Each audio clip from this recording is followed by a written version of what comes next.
தம்பி விஜய் வர்றதை நான் ஆதரிக்கிறேன். ஆமா, அது நானும் கேட்டிருக்கேன். ஆமா அப்படின்னு சொல்றாரு. என்ன பின்ன நான் ரஜினிகாந்தை ஆதரிக்க முடியும் அப்படிங்கிறாரு.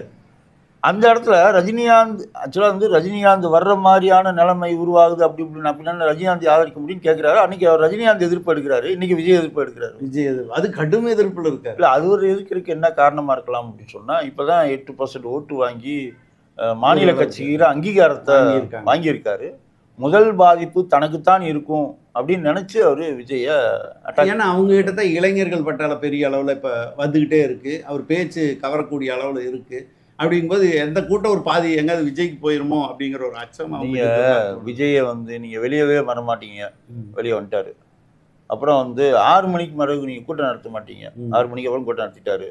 நீங்க சனிக்கிழமை தவிர வெளியே வர மாட்டீங்க. அவர் வந்துட்டாருன்னு வச்சுக்கோங்க. அதுக்கடுத்து இது என்னன்னா அவர் தன்னுடைய அஜெண்டா தெளிவாக டிசைட் பண்ணிட்டே போறாரு. நீங்க ஜெயலலிதா எல்லா நாளும் வெளில வந்து மக்களோட பழகில உள்ள போக மாட்டாங்க. இது ஒரு உத்தி, விஜயுடைய உத்தி அது.